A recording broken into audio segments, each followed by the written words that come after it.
Welcome to BB smart study में आप सभी का स्वागत है। आज के वीडियो में हम जिम्नोस्पर्म्स के बारे में स्टडी करेंगे।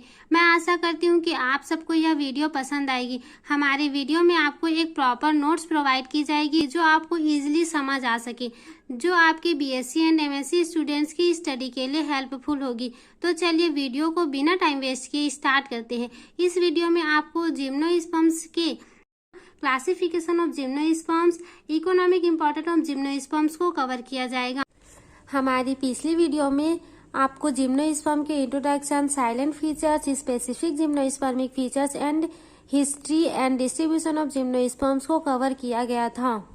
तो चलिए क्लासिफिकेशन ऑफ जिम्नोस्पर्म से स्टार्ट करते हैं। समय समय पर कई वनस्पति शास्त्रियों द्वारा जिम्नोस्पर्म के क्लासिफिकेशंस के प्रयास किए गए, किंतु फॉसिल से प्राप्त नए नए सदस्यों व गणों की उत्पत्ति ने जिम्नोस्पर्म के क्लासिफिकेशन में कठिनाइयां उत्पन्न की हैं। 1827 ईस्वी के पहले जिम्नोस्पर्म के कई सदस्यों को एंजियोस्पर्म माना जाता था। रॉबर्ट ब्राउन ने सलाह दी कि उन सभी पौधों को जिनमें कथित फीमेल फ्लावर पाया जाता है, जिनकी तुलना एंजियोस्पर्म्स के केवल ओव्यूल से की जा सकती है, एक अलग समूह जिम्नोस्पर्म में रख दिया जाना चाहिए। जिम्नोस्पर्म के कुछ क्लासिफिकेशन निम्नानुसार हैं। सबसे पहला क्लासिफिकेशन बेंथम एंड हुकर का क्लासिफिकेशन है, जो उन्होंने 1862 ईस्वी से 83 ईस्वी के बीच दिया था। इन्होंने जिम्नोस्पर्म को डाइकोटाइलिडोन्स एंड मोनोकोटाइलिडोन्स के पैरेलल माना है, वह इन्हें इन दोनों के बीच रखा है। इन्होंने जिम्नोस्पर्म को 3 ऑर्डर में डिवाइड किया है। प्लांट किंगडम को 2 भागों में बांटा गया है, क्रिप्टोगेमिया एंड फेनेरोगेमिया। क्रिप्टोगेमिया में ऐसे प्लांट आते हैं जिसमें फ्लावर नहीं होते हैं। फेनेरोगेम्स में फ्लावरिंग प्लांट्स आते हैं। फेनेरोगेम्स को 3 क्लास में डिवाइड किया गया है, डाइकोटाइलिडोन्स, जिम्नोस्पर्मी एंड मोनोकोटाइलिडोन्स। डाइकोटाइलिडोन्स में ऐसे फ्लावर आते हैं जिसके सीड में 2 कोटाइलिडोन्स पाया जाता है। मोनोकोटाइलिडोन्स में ऐसे फ्लावर आते हैं जिसके सीड में 1 कोटाइलिडोन्स पाया जाता है। दोनों के बीच में रखा गया है जिम्नोस्पर्म को। इसमें ऐसे प्लांट आते हैं जिसके जो सीड होते हैं वो फ्रूट में कवर नहीं रहते हैं। जिम्नोस्पर्म को 3 ऑर्डर में डिवाइड किया गया है, साइकेडेसी, कोनिफेरी एंड निटेसी। इसके बाद इसका दूसरा क्लासिफिकेशन एंगलर का आता है, जो उन्होंने 1867 ईस्वी में दिया था। इन्होंने जिम्नोस्पर्म को 7 ग्रुप में क्लासिफाई किया है। पहला है साइकेडोफिलिकल्स, दूसरा है साइकेडेल्स, तीसरा है बेनिटिएटल्स, चौथा है कॉर्डिएटल्स, 5वां है गिंकोएल्स, 6वां है कॉनिफेरल्स और 7वां है नीटेल्स। एंगलर ने कॉनिफेरल्स को 7 फैमिली में और नीटेल्स को 3 फैमिली में डिवाइड किया है और बाकी सभी 5 ग्रुप को एक एक फैमिली में डिवाइड किया गया है। इसके बाद तीसरा क्लासिफिकेशन है काउल्टर एंड चैम्बरलिन का, जो उन्होंने 1910 ईस्वी में दिया था। उन्होंने एंगलर के क्लासिफिकेशन को ही माना, परंतु कॉनिफेरल्स को केवल 2 फैमिली में क्लासिफाई किया है। पहला है पाइनेसी और दूसरा है टेक्सिएसी। पाइनेसी को 4 ट्राइब्स में डिवाइड किया गया है, एबिटिने और दूसरा है टेक्सोडियनी, तीसरा है क्यूप्रेसिनेसी, चौथा है एराउरकिएसी और टेक्सिएसी को 2 ट्राइब में डिवाइड किया गया, पोडोकार्पिनी और दूसरा टेक्सिनी।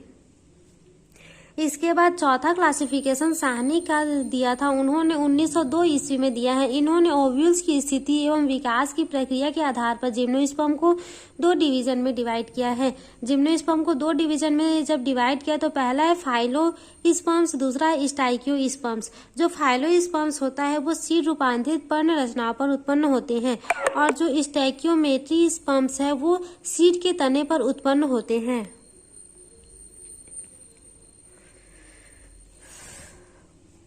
फाइलोस्पर्म्स को 3 ऑर्डर में डिवाइड किया गया है, टेरिडोस्पर्म्स, साइकेडेल्स और तीसरा है बेनिटिएटल्स। स्टाइकियोस्पर्म्स को 4 ऑर्डर में डिवाइड किया गया है, पहला है कॉर्डिएटल्स, दूसरा है गिंकोएल्स, तीसरा है कॉनिफेरल्स और चौथा है नीटेल्स। इसके बाद 5वां क्लासिफिकेशन चैम्बरलिन का आता है, जो उन्होंने 1934 ईस्वी में दिया था।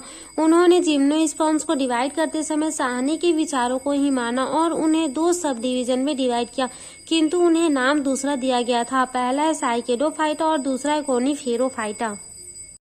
साइकेडोफाइटा को फाइलोस्पर्म्स के पैरेलल और कोनिफेरोफाइटा को स्टाइकियोस्पर्म्स के पैरेलल माना है। अब इसकी रूपरेखा देखते हैं।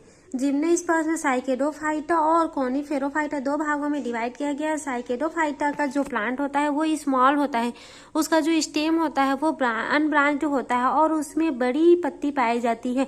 जो पत्ती होती है वो फर्न के समान पिन्नेट प्रकार की होती है। उसकी स्टीम में एक बड़ी पिथ पाया जाता है। और कॉनिफेरोफाइटा है, उसकी जो प्लांट होती है वो बड़ी होती है और उसकी जो स्टेम होती है वो ब्रांच्ड होती है। उसकी जो लीफ होती है वो छोटी होती है और सिंपल प्रकार की पाई जाती है। और कॉनिफेरोफाइटा की जो स्टेम होती है उसमें स्मॉल पीथ पाया जाता है। साइकेडोफाइटा को तीन भागों में डिवाइड किया गया है, साइकेडोफिलिकेल्स, बेनिटिएटल्स और साइकेडेल्स। कॉनिफेरोफाइटा को चार भागों में डिवाइड किया गया है, कॉर्डिएटल्स, गिंकोएल्स, कॉनिफेरस और नीटेल्स में। और इसके बाद हम 6 क्लासिफिकेशंस में आते हैं जो आर्नोल्ड ने 1948 ईस्वी में दिया था। इन्होंने जिम्नोस्पर्म्स को 3 फाइटा में डिवाइड किया है, साइकेडोफाइटा, कॉनिफेरोफाइटा और क्लेमाइडोस्पर्मोफाइटा। आर्नोल्ड की क्लासिफिकेशंस को अब देखते हैं। जिम्नोस्पर्म्स को 3 भागों में डिवाइड किया गया है, साइकेडोफाइटा, कॉनिफेरोफाइटा और क्लेमाइडोस्पर्मोफाइटा। साइकेडोफाइटा को 3 ऑर्डर में डिवाइड किया गया है, टेरिडोस्पर्मेल, साइकेडियोडल, साइकेडेल्स। और दूसरा है कॉनिफेरोफाइटा को 4 ऑर्डर में डिवाइड किया गया है, कॉर्डिएटल्स, गिंकोएल्स, टैक्सल्स और कॉनिफेरल्स। क्लेमाइडोस्पर्मोफाइटा को 2 ऑर्डर में डिवाइड किया गया है, इफेड्रेल्स और नीटेल्स। इसके बाद 7वां क्लासिफिकेशन है प्रोफेसर डी पंत का, जो उन्होंने 1957 ईस्वी में दिया था। इनके अनुसार प्रेजेंट क्लासिफिकेशंस में 3 डिवीजन, 9 क्लास और 17 ऑर्डर रखे गए हैं। इनमें क्लासिफिकेशंस की रूपरेखा इस प्रकार है। जिम्नोस्पर्म्स को 3 डिवीजन में बांटा गया है, साइकेडोफाइटा, क्लेमाइडोस्पर्मोफाइटा, कॉनिफेरोफाइटा। साइकेडोफाइटा को 4 क्लास में डिवाइड किया गया है। पहला है टेरिडोस्पर्मोप्सिडा, दूसरा है साइकेडोप्सिडा, तीसरा है पेंटोजाइलोप्सिडा और चौथा है साइकेडियोडोप्सिडा। टेरिडोस्पर्मोप्सिडा को 6 ऑर्डर में डिवाइड किया गया है। पहला है लिग्नोप्टेरिस, दूसरा है मेड्यूलोसल्स और तीसरा है ग्लोसोप्टेरिडल्स, चौथा है पिटेस्पर्मेल्स, 5वां है कोरिस्टोस्पर्मेल्स, 6वां है काइटोनियल्स और दूसरा है साइकेडियोडोप्सिडा को 1 ऑर्डर में डिवाइड किया गया है जो है साइकेडेल्स। तीसरा है पेंटोजाइलोप्सिडा को 1 ऑर्डर में डिवाइड किया गया है जिसे पेंटोजाइलेल्स कहते हैं। चौथा है साइकेडियोडोप्सिडा को 1 ऑर्डर में डिवाइड किया गया है जिसे साइकेडियोडल्स कहते हैं। इसके बाद है क्लेमाइडोस्पर्मोफाइटा, इसको 1 क्लास में डिवाइड किया गया है, नीटोप्सिडा, और नीटोप्सिडा को 1 ऑर्डर में डिवाइड किया गया है नीटेल्स में। तीसरा डिवीजन है कॉनिफेरोफाइटा। कॉनिफेरोफाइटा को 4 क्लास में डिवाइड किया गया है। पहला है कॉनिफेरोप्सिडा, इफेड्रोप्सिडा और जिकानोस्कियोप्सिडा और चौथा है टेक्सोप्सिडा। पहला है कॉनिफेरोप्सिडा को 2 ऑर्डर में डिवाइड किया गया है। पहला है वेल्विथियल्स, दूसरा है कॉर्डिएटल्स। दूसरा है इफेड्रोप्सिडा को 2 ऑर्डर में डिवाइड किया गया है। पहला है कॉनिफेरस, दूसरा है गिंकोइल्स। तीसरा है जिकानोस्कियोप्सिडा को 2 ऑर्डर में डिवाइड किया गया है। पहला इफेड्रेल्स, दूसरा जिकानोस्कियल्स। चौथा है टेक्सोप्सिडा को 1 ऑर्डर में डिवाइड किया गया है जिसे टेक्सल्स कहते हैं। इसके बाद 8वां क्लासिफिकेशन है प्रोफेसर बीरबल साहनी का, जो उन्होंने 1948 ईस्वी में दिया था। इनके अनुसार जुरासिक काल से जिम्नोस्पर्म्स को केवल एक समूह पेंटोजाइलेल्स की खोज ने जिम्नोस्पर्म के विकास को समझने में नई समस्या उत्पन्न की।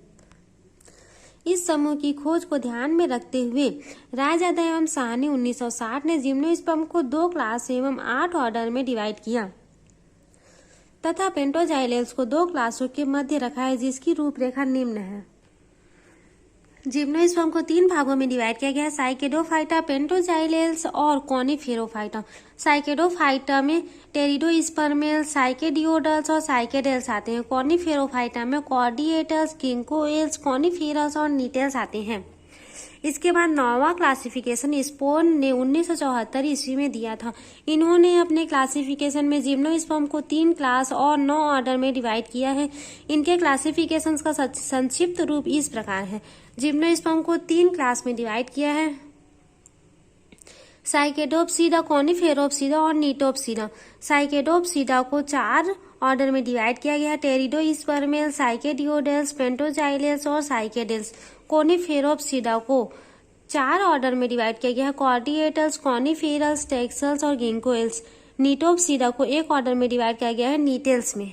इसके बाद इसका लास्ट क्लासिफिकेशन सैंड्रा एंड हॉलमेंस ने 1986 ईस्वी में दिया था। इन्होंने जिम्नोस्पर्म को सब डिवीजन के रूप में स्पर्मेटोफाइटा डिवीजन के अंतर्गत रखते हुए 4 वर्गों में बांटा गया है। स्पर्मेफाइटा को चार ग्रुप में डिवाइड किया गया है, साइकेडोप्सीडा, नीटोप्सीडा और प्रोजिम्नोस्पर्मोप्सीडा में। साइकेडोप्सीडा को 5 ऑर्डर में डिवाइड किया गया, लिग्नोप्टेरिडल्स, काइटोनियल्स, बेनेटिएटल्स, साइकेडेल्स और निल्सोनियल्स में। और दूसरा है नीटोप्सीडा को 3 ऑर्डर में डिवाइड किया गया है, वेल्विथियल्स, इफेड्रल्स और नीटेल्स में। प्रोजिम्नोस्पर्मोप्सीडा को 3 ऑर्डर में डिवाइड किया गया है, पीटीएल्स, न्यूरोफाइटेल्स और प्रोटोपीटेल्स में।